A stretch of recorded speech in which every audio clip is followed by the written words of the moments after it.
దేవుని స్తోత్రం. మీ అందరికి కూడా ప్రభు నామమున శుభవందనాలు. ప్రభునందు ప్రియమైన దేవుని బిడ్డలారా, చాలా పర్యాయములు ప్రార్థన ప్రార్థన ప్రార్థన మాట్లాడుకుంటాము. అంతేకాదు, మరి ముఖ్యంగా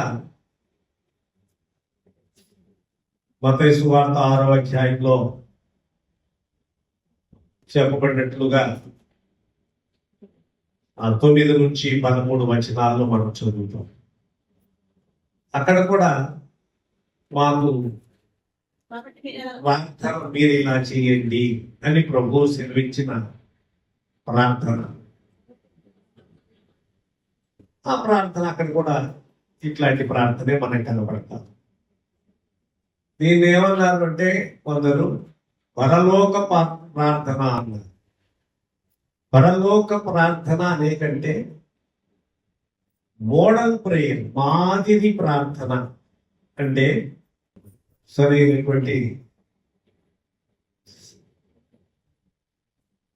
రీతిగా మాట్లాడుకున్నట్టు అవుతుంది.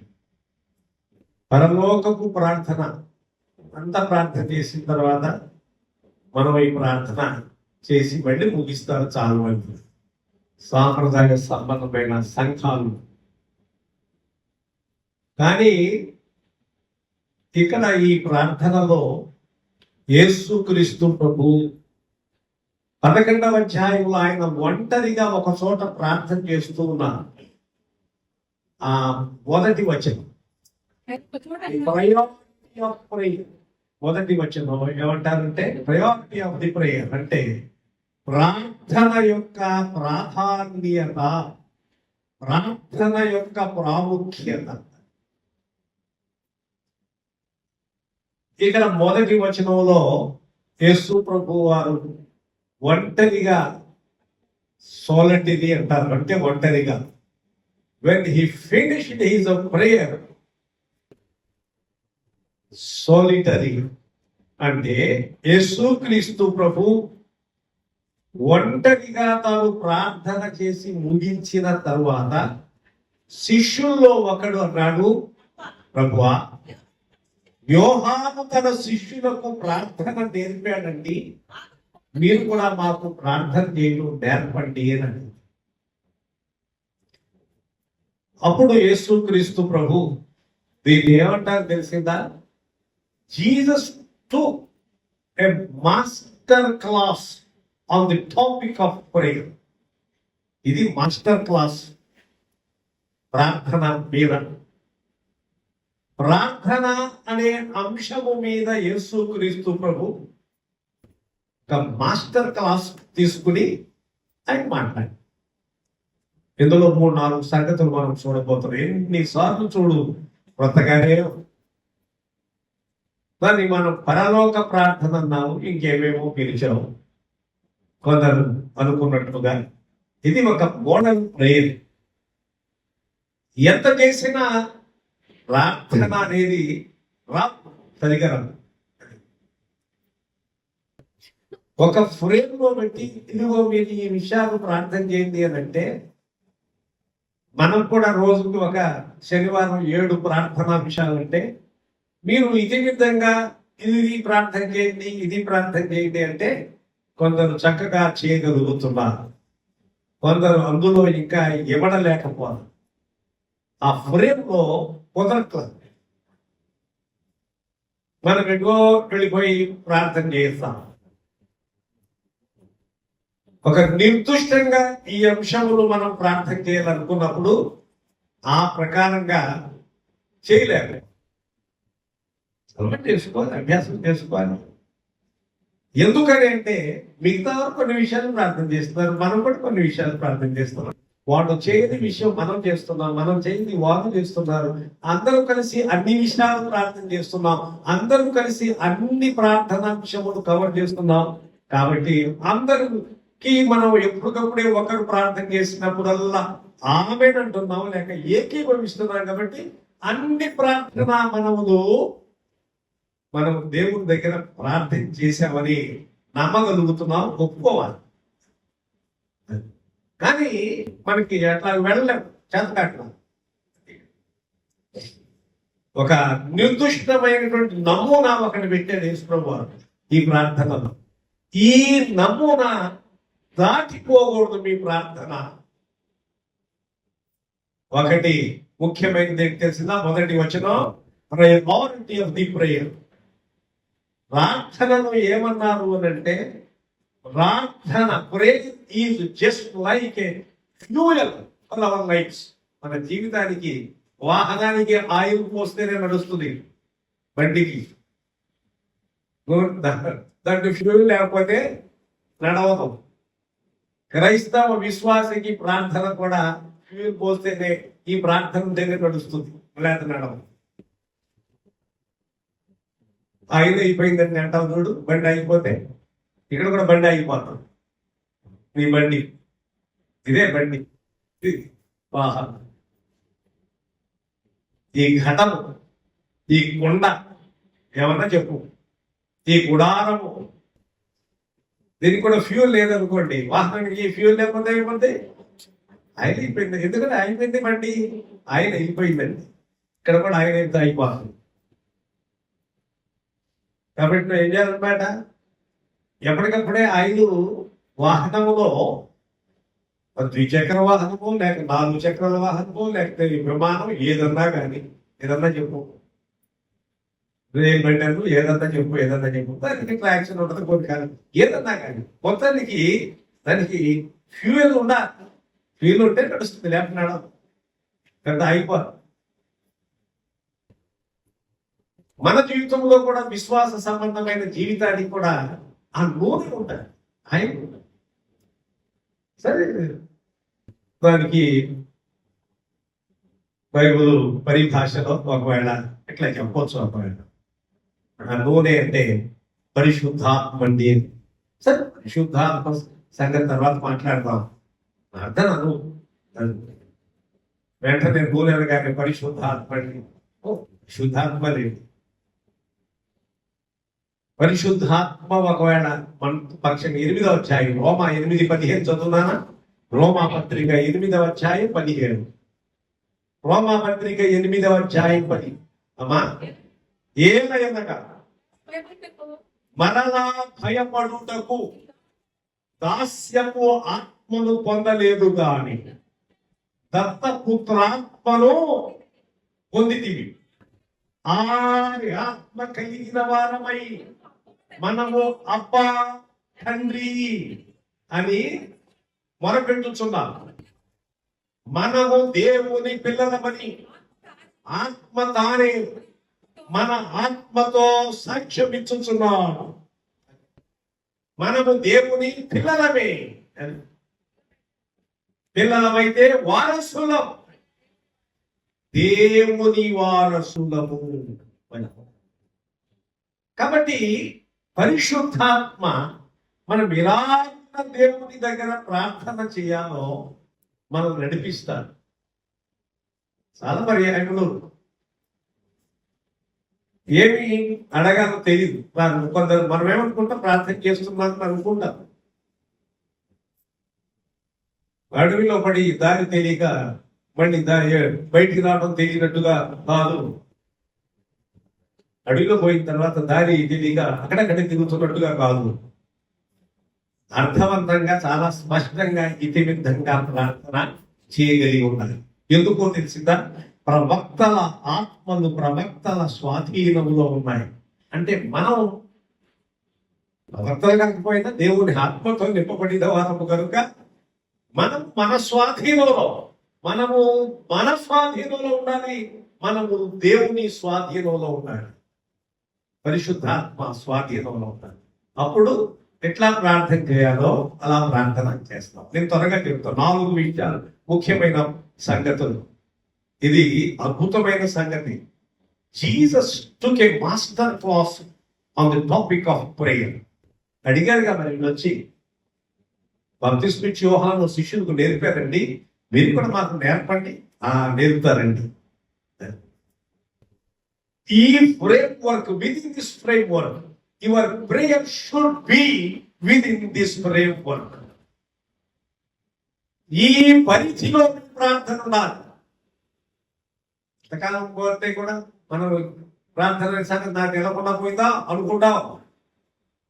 వెళ్ళకుండానే పోయింది, వెళ్ళకుండానే పోతుంది. నాకు తెలిసిపోయింది రండి అనుకుంటా కుదరదు. అదే నేను చెప్తాను. వీళ్ళు ఏమడగలేదో తెలిసిందా? రోగులను స్వస్థపరచడానికి వరం దయచేయి ఆయన, బోధించడానికి వరం దయచేయి, నేల మీద నడవడానికి ఏదో పేతురు అడిగాడు. ఎప్పుడు అడగలేదు, ఎవరు అడగలేదు. నేల మీద నడవడానికి మాకు శక్తి దయచి, దయ్యములను వెళ్ళగొట్టడానికి మాకు శక్తి దయచి, ఏమేమో ఇట్లాంటి సంగతులు అడగల. చూసారా? ప్రార్థన చేయటం ఏమిటో నేర్పండి అని అడిగారు. సాధారణంగా భూ సంబంధమైన గురువులు వేరు, ఈ గురువు వేరు.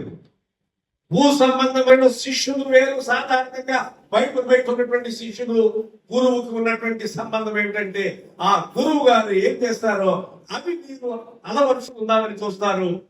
కాబట్టి గురువు గారు శిష్యులకు బోధిస్తే ఆ విద్యలన్నీ శిష్యులకి అబ్బుతాయి. ఇక్కడ ఈ గురువు వేరు, ఈ శిష్యులు వేరు. ఆయన చేసినవి అన్ని వీళ్ళు చేయలేరు. ఒక దశలో పోయి ఒకవేళ ఆయన అన్నాడు, నా ఇంత విశ్వాసం లాగంటే గొప్ప కార్యములు చేయను. In one sense, in specific నిర్దిష్టమైన కొన్ని విషయాల్లో మాత్రమే. అంతేగాని ఆయన చేసిన అన్ని శిష్యులు చేయలేరు, ఏ మనిషి చేయలేదు, మానవుడు అన్నవాడు చేయలేదు. అది ఆయన చేసిన మాట మీకు అర్థమవుతుందో లేదా? ఆయన గురువు గారు చేసిన సంగతులు అన్ని శిష్యులు చేయలేరు. ఆయన చేసినవి ఎవరు చేయరు. కనుక ఆయన మాత్రమే చేయగలిగినవి ఉన్నాయి. అలాగే ఆయన అధికారం ఇచ్చాడు కనుక దయ్యముల మీద, రోగుల మీద చేతులుంచి వారిని ప్రార్థన చేసి పంపించారు కనుక వారు కూడా సూచక్రియలు, మహత్కార్యములు చేస్తూ వచ్చారు. కానీ ఆయన చేసిన పని, ఆయన శ్రమ పడటం కానీ, ఆయన శిలువ వేయబడటం కానీ, ఆయన సమాధి చేయబడటం, ఆయన 3వ దినమున పునరుత్థానుడుగా తిరిగి లేవటం, ఆయన తర్వాత ఏ శిష్యుడు చేయనక్కర్లేదు, ఎవరి వల్ల కాని పని అది జరిగే పని కానీ ఆయన ఒక్కడే చేయలేదు. స్వస్థతలు ఇవన్నీ సాధారణమైన సంగతి. వాళ్ళు వచ్చి ఇవి అడగల. నీళ్ళ మీద నడిచేదానికి, అద్భుతాలు చేయడానికి, మహత్కార్యములు జరిగించడానికి మాకు కొంచెం నేర్పండి విద్య. గురువు గారి దగ్గర శిష్యులు ఏవో కొన్ని చిట్కాలు, కొన్ని విద్యలు నేర్చుకుని గురువు చేసింది శిష్య పరంపర కొనసాగిస్తారు. ఇక్కడ ఈ గురువు వేరు, ఆ శిష్యులు వేరు. ఆయన బోధించింది వేరు, ఆయన బోధించమన్నది వేరు. ఆయన వచ్చిన పని వేరు, ఆయన చేసిన పని వేరు. శిష్యులు చేయవలసిన పని వేరు, శిష్యులు చేస్తూ వచ్చిన పని కూడా వేరు. ఇప్పుడు వరకు క్రైస్తవ్యం చేస్తూ వస్తున్న పనే వేరు. పని కట్టుకుని యేసు ప్రభు ఇచ్చినటువంటి ఆ గొప్ప అద్భుతాలు, సూచక్రియలు చేసుకుంటూ కూర్చోవాలా. మరి ఏం చేస్తున్నారు తెలిసిందా? సువార్త, మీరు సర్వలోకమునకు వెళ్ళి సర్వ సృష్టికి, సమస్త సృష్టికి సువార్త ప్రకటించండి. ఆమె అదే పనిలో ఉన్నారు. ఆనాటి నుండి ఈనాటి వరకు 2000 సంవత్సరాల నుండి ఈనాటి వరకు కూడా సువార్త సువార్త సువార్త ప్రకటింపబడతావు.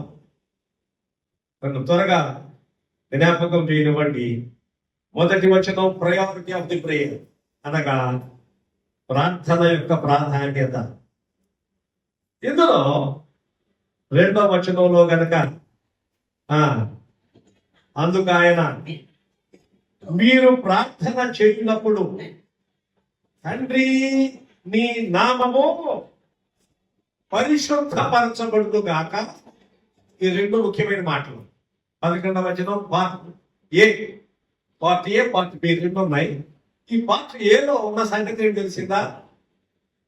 ఒక రిలేషన్షిప్ అని ముఖ్యమైన సంగతి. Relationship with God, relationship with father. పరలోకమందు ఉన్న తండ్రి, అది భూ సంబంధమైనటువంటి తండ్రితో సంబంధం ఉన్నప్పుడు మాత్రమే కుమారునికి తండ్రికి చెందినటువంటి ఆస్తి లేక తనకి ఏం ఉందో దానికి హక్కుదారుడు అవుతాడు. ఆ రిలేషన్ సంబంధం ఉన్నప్పుడే పరలోకమందు ఉన్న తండ్రి, పరలోకమందు ఉన్నటువంటి దేవునితో తండ్రితో ఎలాగున భౌతిక సంబంధమైన శరీర సంబంధమైన తండ్రితో కుమారునికి సత్సంబంధం కోల్పోయినప్పుడు తప్పిపోయిన కుమారుని విషయంలో అంత ఆస్తి తీసుకుని పోయాడు, అంత పాడు చేసుకున్నాడు.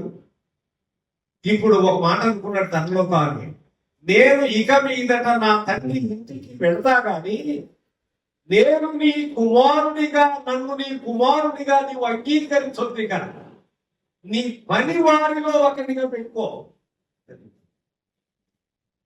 జ్ఞానం వచ్చినప్పుడు, బుద్ధి వచ్చినప్పుడు అతడు అన్నాడు, నా తండ్రి ఇంత అనేక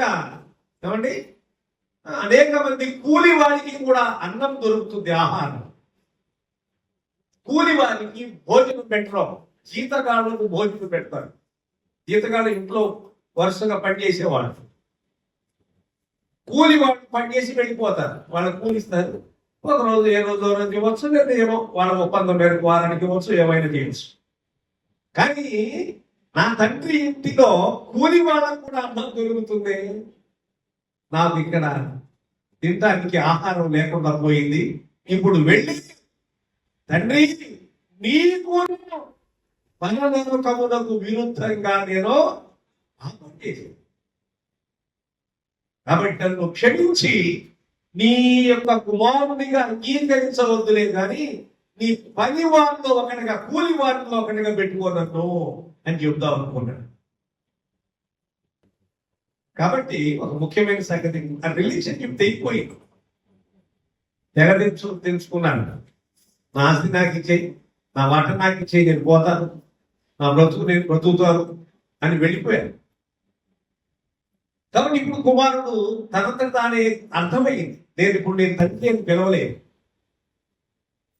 తండ్రి అని నేను ఆయన్ని హక్కు నేను కోల్పోయాను అని చెప్పని నిర్ణయించుకుని వద్దాం అనుకున్నప్పుడు వచ్చేటప్పటికి తండ్రి కాబట్టి దూరంగానే ఉండగానే చూసి గబగబ ఈయన పరిగెత్తుకెళ్ళి అతని మెడ మీద పడి కనికరపడి, వానికి మురికి బట్టలు ఉన్నా, స్నానం చేయకుండా చాలా రోజులుగా ఉన్నా, ఏమో ఎట్లాగో సింపిల్ చుట్టుతో ఉన్నా, ఎట్లన్నా ఉన్నా, కొడుకు మీద పడి వాడిని ముద్దు పెట్టుకోలేను అని.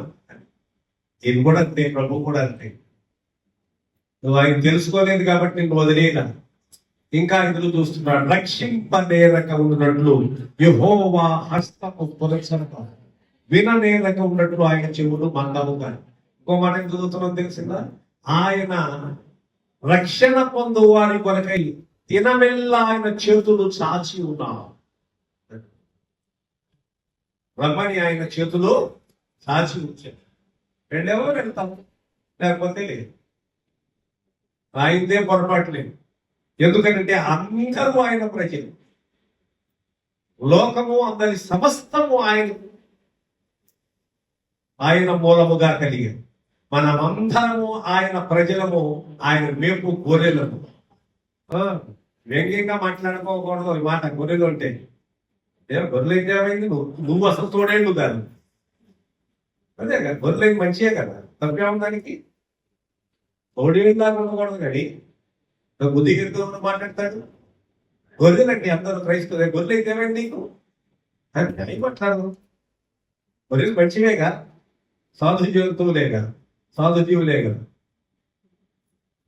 ఇలాగా తోడేలాగా లేదుగా క్రైస్తవులు.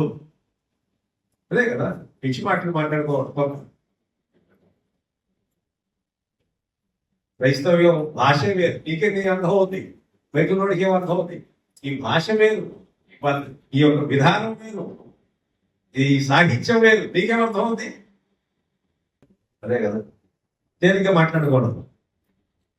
ఒకటి, హలో దై నేమ్, దై కింగ్డమ్ విల్ కమ్. రెండు మాటలు. నీ నామము మహిమపరచబడును గాక, నీ రాజ్యం వచ్చును గాక. ఇది ముఖ్యమైన సంగతి. ఆయన రాజ్యము ఇప్పుడు ఆయన ఎందుకు విశ్వాసం ఉంచిన వారిని, వారి హృదయాల్లో దేవుని రాజ్యం వచ్చింది. ఇప్పటికీ ఆయన పరిపాలన చేస్తున్నాడు సమాధానకర్తగా ఉండి. అన్సీన్ కింగ్డమ్ అంటే కనబడని రాజ్యం. ఇప్పుడు ఒక రోజుకి నిజంగా ఆయన రాజ్యం వస్తుంది. లిటరల్ గా, ఫిజికల్ గా ఒకనొక దినమున ఆయనే భూమి మీదకి వచ్చి పరిపాలన చేసినాడు. అప్పుడు ఆయన రాజ్యం. ఇప్పుడేమో కనబట్ల ఆయన రాజ్యం. ప్రభు అన్నారు, శిష్యులు అన్నారు, ఈ రాజ్యం ఎప్పుడు వచ్చినట్టే ఒక మాట అన్నారు ఆయన. ఆ రాజ్యం ఇప్పుడు ఆల్రెడీ మీ వచ్చే ఉన్నది, మీ మధ్య ఉన్నది. ఒక గొడవ చూస్తే ఆయన రాజ్యం అప్పుడు ఆయన ఉన్నారు కాబట్టి రాజ్యం మీ మధ్యలోనే ఉన్నారు. ఈ రాజ్యం ఎప్పుడు వస్తుందంటే వస్తుంది, వచ్చినప్పుడు ప్రత్యక్షం. చూద్దాం 11వ అధ్యాయము 2వ వచనములో, అందుకు ఆయన, మీరు ప్రార్థన చేయునప్పుడు తండ్రి నీ నామము పరిశుద్ధపరచబడును గాక. అది నీ నామము పరిశుద్ధపరచబడాలి. మన ప్రార్థన ఏం కోరుకోవాలి? ఏమండి? నీ నామము పరిశుద్ధపరచబడును గాక. ఏమవుతుంది? ఇది ముఖ్యమైన సంగతి. మన ప్రార్థన దేవుని నామము పరిశుద్ధపరచబడాలి. నా ద్వారా సకల సార్వత్రిక క్రైస్తవ్యము అంతటి ద్వారా, నా ద్వారా క్రైస్తవ్యం అంతటి ద్వారా కూడా నీ నామము పరిశుద్ధపరచబడునుగా. ఇది మన ప్రార్థనలో ఒక ముఖ్యమైన సంగతి. నీ రాజ్యము వచ్చునుగాక అనగా ఒకటి అన్సీన్ కింగ్డమ్, అదృశ్యమైన లేక కనబడని రాజ్యం ఇప్పుడు మన మధ్యలోనే ఉన్నది. కనుకనే సమాధానం కలిగి ఉన్నా, బాధలున్నా, ఇబ్బందులున్నా, కష్టములున్నా, ఏమున్నా కానీ దేవుడి సమాధానము మనల్ని పరిపాలన చేస్తుంది. కనుక ఆయన మన పరిపాలకుడుగా ఉన్నాడు, మన రాజుగా. భూ సంబంధమైన రాజులు ఉన్నారు, పరిపాలకులు ఉన్నారు. అదే సమయంలో పరలోకము రాజు, రాజులకు రాజు ప్రభువైన యేసుక్రీస్తు మనలను పాలించుచున్నాడు. మన ఆత్మల కాపరి, ఆత్మలను పరిపాలకుడు అన్న సంగతి బైబిల్ ఎరిగిన వారికి అర్థం. నీ నామము పరిశుద్ధపరచబడునుగాక, నీ రాజ్యము వచ్చునుగాక. అంటే తర్వాత ఇప్పుడు చూడండి, మాకు కావలసిన అనుదిన ఆహారం. ఏమండి? దినదినం మాకు కావలసిన ఆహారం దయచేయమంటే అర్థమేంటి తెలిసిందా? Depending on God daily. రోజు కూడా ఆయన మీద ఆధారపడ్డాం. ఒక ఆయన ఈ పంటలు బాగా పండాయి అనుకున్నాడు, వర్షాలు బాగా పడ్డాయి, పంటలు బాగా పడ్డాయి, గరిసెలు విప్పి పెద్దవి చేద్దాం, కొట్లు విప్పి పెద్దవి చేద్దాం. చేసిన తర్వాత ఇట్లా చెప్పుకుందాం, నా ప్రాణమా తినుమో త్రాగుమో సుఖించుమో అనుకోలేదు. ఇంక అనుకోలా. రాత్రి వేళ ఒక స్వరం వినపడుతుంది, ఓ ఈ ఫూలిష్ మన్, బుద్ధిహీనుడు, నువ్వు సంపాదించినవన్నీ ఎవరి వదులు, ఈ రాత్రి నీ ప్రాణమును నేను అడుగుచున్నాను. ఎవరన్నా కానీ ప్రభు ఈ రోజు భోజనం మీ రోజుకి నాయన నేను అడుగుతారా? కనీసం నెలకు అగ్ని తెచ్చి ఇంట్లో పెట్టుకుంటావే, సంవత్సరానికి దగ్గర ధాన్యం పెట్టుకుంటావే, ఇరవై రోజుల్లో పాత్ర వేసి లేకపోతే గరిసి కట్టుకుని ముందు ఎన్ని సంవత్సరానికి కావాలో అన్ని పెట్టుకుని మిగతా అమ్మేసేవాడు. ఇప్పుడు ఎవరు చేయట్లా. ఎందుకంటే ఎలుకలు తింటుంది, ఏమన్నా అవి తింటున్నాయి, పురుగులు తింటుంది, అన్ని కీటకాలు తింటున్నాయి, ఈ బాధ ఎవరు పడతాడు అని బజార్కి వెళ్ళి ఒక బస్తా తెచ్చుకుంటాం. ఇది ఒక అట్లా కాదు. నీకు సరిపడి ముందు అట్టి పెట్టుకున్న తర్వాత మిగతా అమ్ముతూ ఉండేవాడు. అవి ఉన్నారు. మళ్ళీ మళ్ళీ మొత్తం ధాన్యం వచ్చేంత వరకు పాత్రలు ఉండాలి. అట్లా పెట్టుకునేవాడు ఇదివరకు. ఇప్పుడేంటి లేదు, బజార్ పోయి తెచ్చుకుంటాం. ఆయన తినేవాడు తిన్నారు. ఈ రోజులు అంతా గడ్డి తింటమే కానీ గడ్డి ఏంటంటారు మీరు. అవునండి, గ్రాస్ బాగా ఉంది. రైస్ ఎవరు తింటారు? గడ్డి పెంచుతున్నారు కదా, అవి కోసుకుంటాం, రసం చేసుకుంటాం, తాగుతున్నాం, ఇంకేమో తింటున్నావు, అయ్యే చేద్దాం. ఒక ఆయన ఏమన్నాడు, మాకు బియ్యం వచ్చినాయి పెద్ద కానీ. అవును ఎట్లేదు కానీ ఏం ఖర్చు ఇది వరకంటే బస్తాలు తింటారు. అదే ఎగిరిపోయి బస్తాలు. ఇప్పుడు ఏమో తింటున్నాడు, ఏదో తింటాం, ఆకుకూరలు తింటాం,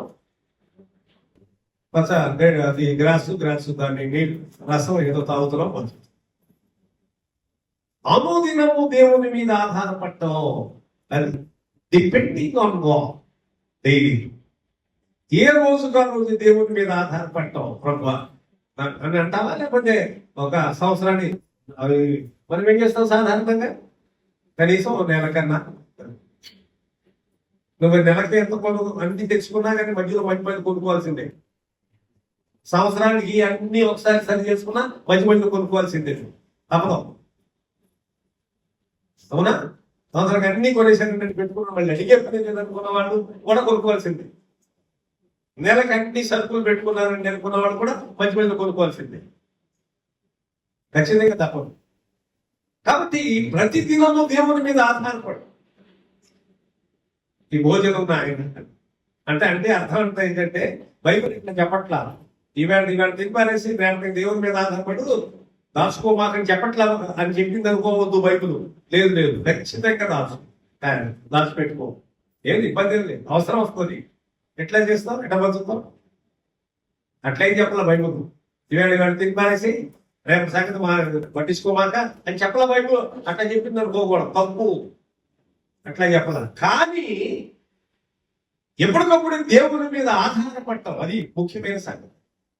అనుదినము దేవుని మీద ఆధారపడటం, దినదినము ప్రతి దినము మాకు కావలసిన అనుదిన ఆహారము మాకు ఒక తరానికి సరిపడ్డ ఆహారం మాకు దయచేసి, తరానికి సరిపడినటువంటి ఆహారం అనకూడదు, ఆస్తి మాకు దయచేసి. ఆహారం లేదు, యాకోబు ఆహారం అడిగాడు. అబ్బాయికి ఏం తెలియదు అనుకుంటా. ఏమన్నాడు? తినుటకు ఆహారమును ధరించుకొనుటకు వస్త్రము గనక దేవుడు నాకు దయచేస్తే ఈయనే నాకు దేవుడు. ఇక్కడ నిలబెట్టి నూనె పోసేనే రాయి గుర్తుగా పెట్టానే. మళ్ళీ వచ్చి నేను దేవుడు నాతో ఈ స్థలంలో మాట్లాడాడు కాబట్టి గుర్తుగా ఇక్కడ పెట్టుకున్నా. ఈ రాయి దేవుడు కాదు కానీ ఈ రాయి నిలిపాను కనుక ఈ స్థలం మళ్ళీ నేను మర్చిపోతానేమని ఇక్కడ ఒక రాయిని నిలిపాను. ఇది దేవుని బేతేలు దేవుడు, ఇది దేవుని మందిరం.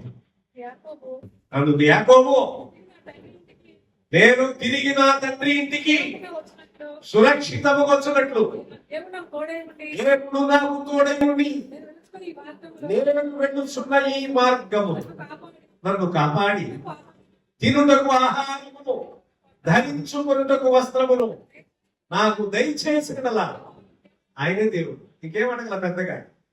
ఇవాళ మనం ఏమంటాం, మన వాళ్ళు అడగపోయిన లోపల ఉండేది ఒక తరం, 2 తరాలు, ఎన్ని తరాలు మనకైనా సరే మనము ఆస్తిని సంపాదించుకోవాలి. మన పిల్లలు అట్లా అడగలేదండి. ఏమడిగారు? తినుటకు ఆహారము ధరించుకున్నటకు వస్త్రం. ఏది అడగలేదు తెలిసిందా? ఇల్లు కూడా అడగల. నార్త్ ఇండియాలో ఒక స్లోగన్ ఉంటుంది, ప్రతి పార్టీ వారు నేను ఈ 3 ముఖ్యమైన సంగతులు, మెజారిటీ కొంచెం పేదరికంలో ఉన్నటువంటి వారు, మధ్య తరగతి వారు, బిలో మధ్య తరగతి వారిని అందరూ ఉంటారు కాబట్టి ఇదే సూత్రం ఎప్పుడైనా దేశం మొత్తం మీద ఇలాంటి సూత్రం. North Indian, south Indian elections వచ్చినటువంటి ఇదే సూత్రాలు మనుషులు పాటే అనేది. వాళ్ళు ఏమంటారు, రోటీ కపడా మకాన్. మకాన్ అంటే నివాసం, రోటీ అంటే ఆహారం, కపడా అంటే బట్టలు. పాపం యాకోబు రోటీకి కపడా అడిగాడు, మకాన్ అడగల, నివాసం అడగల, ఇల్లు అడగల. తినడానికి ఆహారము, ధరించుకున్నకు వస్త్రం ఉంటే చాలు.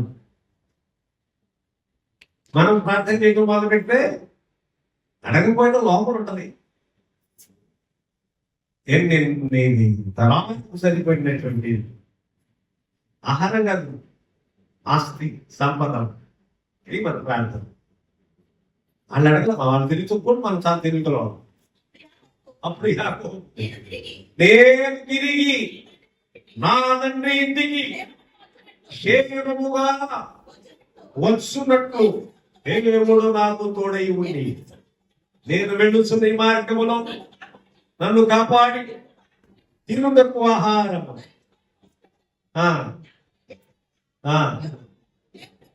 111వ కీర్తన 9వ చరణం చదువున్నారా?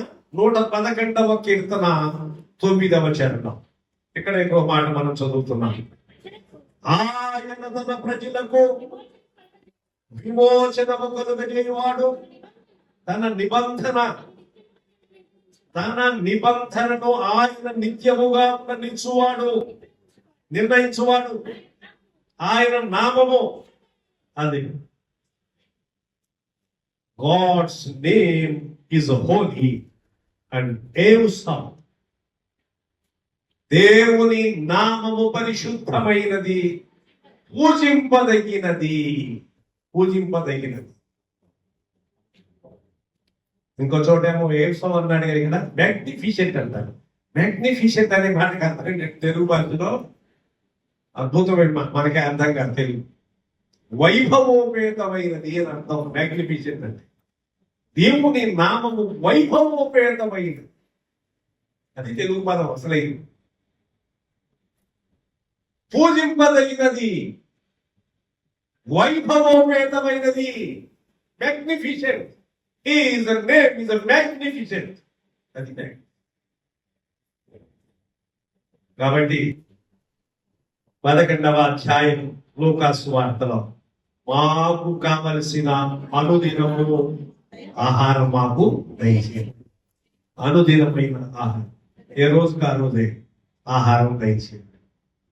ఏ రోజుకి ఆ రోజు ఎవరు తడుపుని ఇష్టపడరు. ఈవేళ భోజనం చేసి ఈవేళ బ్రేక్ఫాస్ట్ చేసిన తర్వాత ఇప్పుడు నుంచి ఆలోచన చేస్తావు రేపేం చేద్దామని. ఎదురు చేస్తావుగా అంటారు ముందే. ఇవాళ బ్రేక్ఫాస్ట్ చేసుకుని రేపు ఇది చేద్దామండి అనుకుంటాం. అసలు చేస్తామని ఏదో ఒకటి ముందే ప్లాన్. లేకపోతే ఒక వారానికి ఒక మెనూ వేసుకుంటాం. అయినట్టు అక్కడ చేసుకోవచ్చు. ఈ వారంలో సోమవారం ఈ మెను, మంగళవారం ఇది ఆహారానికి సంబంధించి, బుధవారం అయితే గురువారం అయితే మొత్తానికి వారానికి టేబుల్ వేసుకుంటాం. అదొక పద్ధతి. అన్నిటికీ మేము వేసుకున్నాం. మరి భోజనానికి, అనుదిన ఆహారానికి మొత్తం ఎప్పుడంతా కూడా వారానికో, నెలకో, సంవత్సరానికో సరిపడ్డ అంత ఆహారం అంతా కూడా అన్ని రెడీ చేసుకుంటున్నాం. ఆత్మకు సంబంధమైన ఆహారం గురించి ఏ దినముకి ఆ దినము తినాలన్న సంగతి అర్థం కావట్లేదే. న్యాయం మాట్లాడదాం, ఒప్పుకుందాం. ఏ రోజుకు ఆ రోజు ఆహారం ఆత్మకు కావాలి కదా. శరీరానికి, శరీర పోషణకు ఎలాగున ఆహారం అవసరమైందో, మంచి ఆహారం అవసరమైందో, వైటమిన్స్ తో కూడినటువంటి ఆహారం కావాలో, ఆత్మకు కూడా ఆహారం కావాలి. దేవుని వాక్యం, దేవుని వాక్యము మన ఆత్మ పోషణకు అవసరం. విశ్వాస పరిరక్షణకు దేవుని వాక్యం అవసరం, సహవాసం అవసరము, ప్రార్థన అవసరము, ఆరాధన అవసరము, స్తుతి అవసరం, ఉపవాసం అవసరం. అవసరమైన మేరకు నేను ఎప్పుడు ఉపవాసం అన్నప్పుడల్లా ఒక మాట అంట, అవసరమైన మేరకు అవసరమైనప్పుడు అన్నా నేను. అది అవసరమైంది కనుక త్వరగా చెప్పండి వాడు. మేము మాకు అచ్చి ఉన్న ప్రతి వారిని క్షమించుచున్నాము. అక్కడేమో మా మత్తయి వార్తలో మేము మా రుణస్తులను క్షమించిన ప్రకారముగా మీరు మమ్మల్ని క్షమించండి. ఇక్కడేముందంటే మేము ఇక్కడ మాకు వచ్చి ఉన్నటువంటి ప్రతి వారిని కూడా క్షమించుతున్నాం. మేము క్షమించున్నాం కనుక మీరు కూడా మమ్మల్ని క్షమించండి. మా పాపం ఇప్పుడు మేము క్షమించలేదు అనుకోండి, మమ్మల్ని కూడా క్షమించమని. చూసారా, ఇదే అందుకని చెప్పింది master class. Jesus took a master class on the topic of prayer. ఎట్లా ఇరికించాడు మనుషుల్ని, శిష్యుల్ని, మనల్ని, ఎవరినైనా కానీ ఎట్లా నేర్పాలి నీకు రాదేంతో. మేము ఎంతవరకు క్షమిస్తామో మా శత్రువుల్ని నువ్వు అంతే క్షమించు. మేము క్షమించలేదు అనుకోండి కొందరిని, నువ్వు కూడా క్షమించు మా అమ్మమ్మని. అది చూసారా, మా రుణస్తులను మేము ఎంతవరకు క్షమిస్తామో అంతే మీరు క్షమించండి. మేము క్షమించినంతే మీరు క్షమించండి. మేము క్షమించకపోతే కొందరు మీరు కూడా మమ్మల్ని క్షమించవద్దు. ఇది ప్రార్థన. తెలియకుండా ఉంటే పనిలోకి ప్రార్థన చెప్తావు, రండి చెప్తావు. ఇప్పుడు పనిలోకి ప్రార్థన చెప్పు. నువ్వు చెప్పినా చెప్పకపోయినా ఈ పరిధిలో ఉండాలి. కొన్ని తప్పించుకుందామని చెప్పి కొన్ని తప్పించుకుందామని చెప్పాను. మనం ఏం పనిలో ప్రార్థన చేయట్లేదండి. కొన్ని చర్చెస్, స్థాపిత సంఘాలు, ఎస్టాబ్లిష్ చర్చెస్, ఆర్గనైజేషన్ చర్చెస్ గురించి మాట్లాడుకున్నాను మనం. వాళ్ళందరూ ఈ పరలోక ప్రార్థన చేస్తారు, మనం ఏమి చేయట్లేదు కాబట్టి మనం తప్పించుకుందాం నీళ్ళు అనుకుంటే నువ్వు తప్పించుకున్నా తప్పించుకోలేదు. అది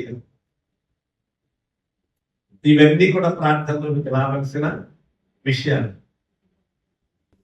మా రుణస్తులను మేము క్షమించుతున్నాము కనుక మీరు మమ్మల్ని క్షమించండి. మేము ఎంత మటుకు క్షమిస్తామో అంతవరకు క్షమించండి. మేమేమన్నా క్షమించలేదనుకుంటే మీరు కూడా మమ్మల్ని క్షమించమాకండి. మనమే అడిగింది. కాబట్టి మన యొక్క పాపములను మనం ఇతరులను క్షమించని సంగతి కానీ మన పాపములు కానీ క్షమించొద్దు. మేము ఎంత క్షమిస్తామో అంతే క్షమించాలి మనమే అడుగుతున్నాం. ఏం తెలియకుండానే ప్రార్థన చేస్తాం. చేయకపోయినా జరిగేది అదే, చేసినా జరిగేది కూడా. ఎంత అద్భుతంగా చెప్పాడు. చివరి మాట చెప్తాను ఒక్కసారి చదవండి. మమ్ములను శోధనలోనికి తేక, ఏమండి, కీడు నుండి protect us from evil. Protect us from evil. కీడు నుండి, దుష్టుని నుండి, ఏమండి, చెడు నుండి, దుష్టత్వము నుండి మమ్ములను కాపాడుతున్నాయి. ఇది ప్రార్థన పరిధిలోని వచ్చిన సంగతి. కనుక ప్రభునందు ప్రియమైన దేవుని పెట్టినారు. చాలా ప్రాముఖ్యమైన సంగతిని మనం చూస్తాం. యేసు ప్రభు. అందుకని మనకు తెలియదు. నేను ప్రార్థన చేస్తున్నాను, ప్రార్థన చేస్తున్నాను, ఏం చేస్తున్నానండి? ఇవన్నీ గుర్తున్నాయా? ఇవన్నీ చెప్తున్నావా? ఇవన్నీ ఒప్పుకున్నావా? వీటికి బద్దులు అయి ఉన్నావా? లేదండి, ప్రార్థన చేసుకుంటూనే పోతున్నా.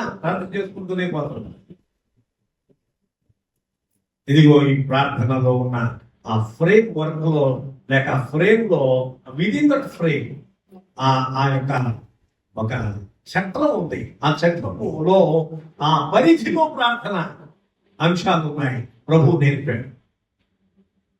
కనుక ఈ గురువు గారు వేరు, ఆయన శిష్యులు అయిన మనం వేరు. వీళ్ళెళ్ళి ఆ అద్భుతములు చేసే శక్తి, ఆ మహత్కార్యములు చేసే శక్తి, సూచక్తులు చేసేటువంటి శక్తి మాకు అనుగ్రహించు అని అడగల. నీళ్ళ మీద నడిచే శక్తి ఏదో ఆయన ఏదో అడిగాడు మునిగాడులే, ఆయన దయతో లేపాడు మళ్ళీ. ఏదో ఒక ఇన్సిడెంట్ పేతురు, కానీ ఎవరు అట్లా అడగల. బోధించే శక్తి అది కూడా ఇంకోటి అడగల. ప్రార్థన చేయటం మాకు నేర్పించున్నాయి. ఇదే కష్టం. చాలాసార్లు నేను మీకు జ్ఞాపకం చేస్తాను, ఇదే కష్టమైన సంగతి. దీన్ని సాధకం చేసుకున్నాం. కొందరు మీరు నిర్దిష్టంగా కొన్ని అంశాలు ప్రార్థన చేస్తున్నప్పుడు బాగా గుర్తుపెట్టుకుని ఎవరు ఈ పరిధిలోనికి వస్తారు, ఈ ప్రార్థన అంశంలోనికి ఎవరెవరిని ఈ పరిధిలోకి తీసుకురావచ్చు, అందరినీ గుర్తుపెట్టుకుంటారు. మనస్సు చక్కగా ప్రార్థన చేస్తున్నారు. అట్లా అలవాటు అయిపోవాలి. ఒక రోజులో ఒకవేళ ఒక అంశం గురించి చేస్తే, ఇంకొక రోజు ఇంకొక అంశం చేస్తే, ఒక్కొక్కటి అట్లాగున అందరికీ ఆ సంగతులు అలవాటు అవుతాయి. అందరికీ అన్ని సంగతులు గుర్తుంటాయి. అందరికీ అన్ని సంగతులు తెలుస్తాయి. అందరి గురించి తెలుస్తుంది. రోగులు ఎవరో, లేకపోతే ఇంకా ఉద్యోగం కావలసిన వారెవరో, లేకపోతే వివాహం కావలసిన వారెవరో, బిడ్డలు కావలసిన వారెవరో, దూర రాష్ట్రంలో ఉన్నవారెవరో, దూర దేశంలో ఉన్నవారెవరో, వ్యవసాయం చేసుకుంటున్న వారెవరో, వ్యాపారం చేసుకుంటున్న వారెవరో, వాహనములు కలిగిన వారెవరో, ఇంకొకళ్ళు ఉద్యోగస్తులు.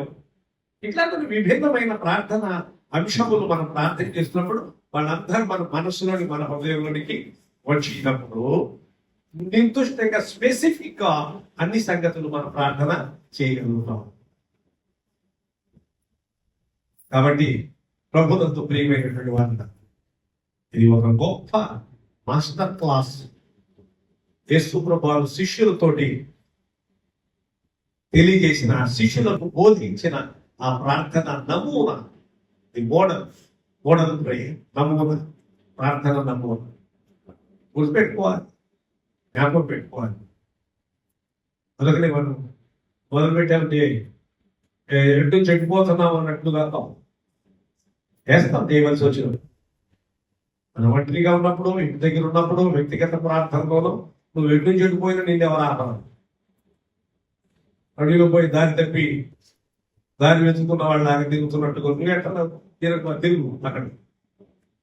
అది ఇంటి దగ్గర కాబట్టి, అది అడవి కాబట్టి. చర్చలో ఉన్నప్పుడు, కొత్తగా సంఘంలో ఉన్నప్పుడు ఒక నిర్దిష్టమైన ప్రార్థన అంశం ఏం చేస్తున్నామో అది మనం సరిగా చేయగలిగాం.